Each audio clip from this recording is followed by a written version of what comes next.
Hello and welcome to this new video. Today we're going to be talking about Mimikatz, and this is going to be a series of videos because we're not going to be able to cover everything in only one shot.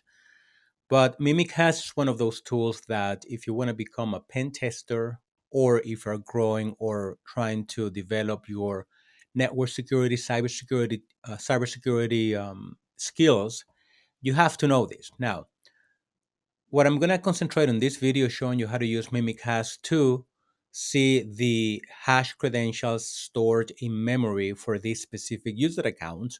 But there are many users for Mimikatz, and we're going to be talking about them in the future. So I already downloaded this to this computer. Something that I have to let you know, I'm running Windows 10 on this for this video. If you have Windows 11, you have to do other things to allow Mimikatz to successfully run on your system. On this Windows 10 computer, the only thing I did was to disable the antivirus, and then I'm good to go. But if you have Windows 11, Windows 11 has other security features that are going to prevent Mimikatz from accessing the process that is running all those files or all those passwords and hashes in memory. And you're going to see it in action in just 1 second. So I'm going to run it just by typing mimikatz.exe. And as you could see, I'm here. Make sure that you download the proper version from GitHub. I'm going to leave the link in the description of the video if you want to get it from there, but make sure that you do it from the proper repo. Otherwise, you may be downloading malware or who knows what. So what we need to do now that we're running the application, we have to allow Mimikatz to access the process that is running the passwords and credentials in memory, and that is the LSASS or LSASS or AS, whatever you want to call it. Now, this is the local security authority process in Windows. So, as you know, when you authenticate to any network resource and you provide your credentials, Windows is going to save those credentials in this process, in local security authority process. So this local security authority process, if you authenticate to a domain, is going to have the Kerberos tickets. It's going to have the NTLM hashes if you authenticate to share drives, and anything when it comes to password related is going to be handled by this. So in order to allow Mimikatz to read this process, which there's something else that I have to mention here. I am logged into this computer as an administrator, right? So just keep that in mind. So I am an admin and I disabled the antivirus on this computer so I can run Mimikatz. If you're doing this as a pen tester, you have to gain control of that system somehow. You have to exploit an application, to exploit a service or whatever.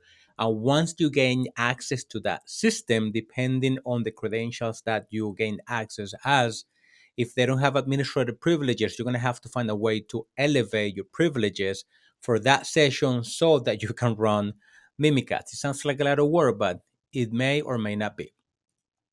So once we're here, we have to give Mimikatz debug rights or privileges to be able to access the local security authority process and read the information.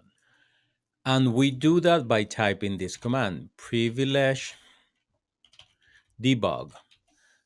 Now, if you get this privilege 200 OK message that you see here, it means that the command ran successfully and you're good to go. It means that Mimikatz has access to the local authority to read the information that is stored in memory. So this is just the beginning. And from here, new opportunities are going to open up in front of you. Now, Mimikatz is similar to Metasploit in terms of that it's a modular tool, if you want to see it that way, meaning that you have the tool and you have different commands or options that you can use with that tool to perform different tasks. In this case, what I want to do, I want to see the hashes for the user that is logged in to this session, which happens to be an admin user. And for that, I am going to use sekurlsa password logon. So everything that's going to happen here, or whatever information is going to be displayed in front of me, it's going to be again for this specific session, right, that I'm logged in as. So I'm going to come in and hit enter. And I must have mistyped the command somewhere. And I did. The command is password, as you can see here, not password. So let me just type it one more time. Hit enter, and that's going to display the information for this specific session. I'm going to come down here, and this is where we're going to concentrate on what's going to be useful to me right now. As you can see, it's going to show me the user name. It just happens to be admin. It could have been anything, but it's admin. It's going to show the computer, irrelevant. But this is where you're going to get your money worth. You're going to see the NTLM, the SHA-1, and the data protection hashes for that user logged into this computer. Now, you may be asking, why use Mimikatz to dump the hashes when you can use other tools? And that's right, but with Mimikatz, you can use many things, not only dumping the hashes, but you could do many other things we're going to be exploring in future videos, right? If you are lucky enough, you can do a domain sync and dump all the hashes from the domain controller if that's your thing. Or you could get this information and do a pass the hash attack and things of that nature. So you're going to see the NTLM hash. This is where you're going to need if you want to do other type of attacks. And the other one that you have to keep in mind is that DPAPI, data protection. I don't know if that's data protection API. Anyway, but this is going to be the password that is going to be protecting and encrypting information on your computer. So the attackers also are going for that.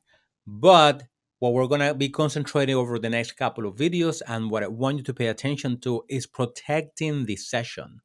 And by look how easy it was for me to run this command to get the information that I need, right? So that's one of the things that you have to keep in mind when it comes to protecting the network and when it comes to having a secure network. Don't forget about protecting the user session, because that is what attackers are going for.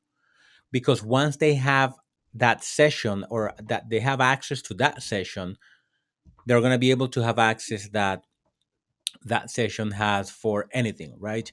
And in this case, we're not necessarily compromising the session. In this case, we're just getting access to the user's hashes of that user that is logged on as that user.